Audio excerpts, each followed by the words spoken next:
Hello and welcome back to Simon Outdoors, the bow saw part 2. As you can see, I've ripped out this timber to 50mm. This timber is 32mm thick. This is what we used to use many years ago for making staircases. I just had some scrap pieces left over that I didn't cut up for firewood. Right, so where we got to.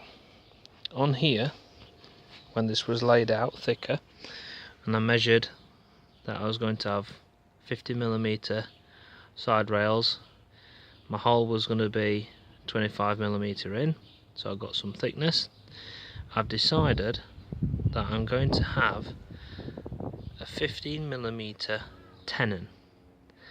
So I've marked out from the inside line 15mm, and then this will get cut off next. The same this end. So if I can hold this, so that was the inside line, 50mm overall, measured out 15, that will get cut off.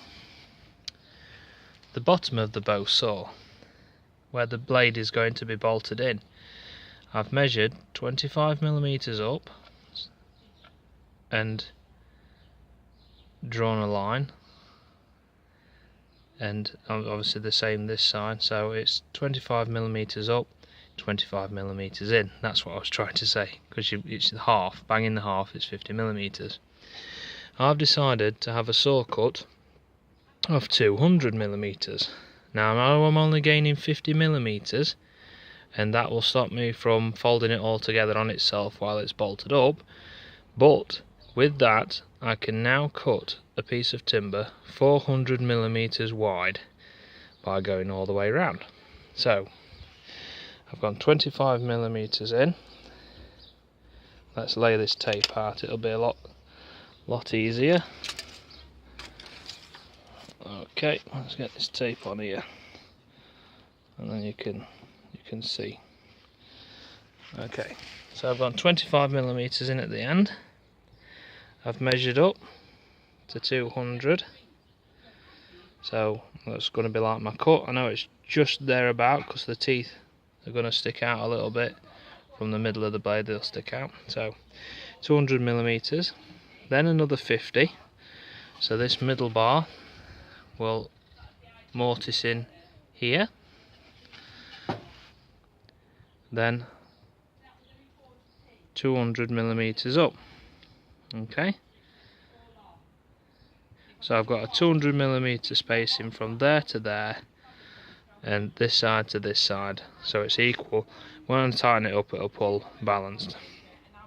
So what I'm going to do next is cut this off to length, cut this to length, and then I'm going to decide on my tenon, probably about 10-12mm thick on the tenon, I think, and then I will cut a slot in here for the blade. I will not drill it yet until I know what bolts I'm going to be getting, and I'll be doing the tenon in here. Once I've got that set up, I'll be drilling the hole for the cord to go through, or I was going to make a notch. Then I'll be looking at doing a chamfer on here to take those edges off with the router. Okay, that's the end of bow saw part 2.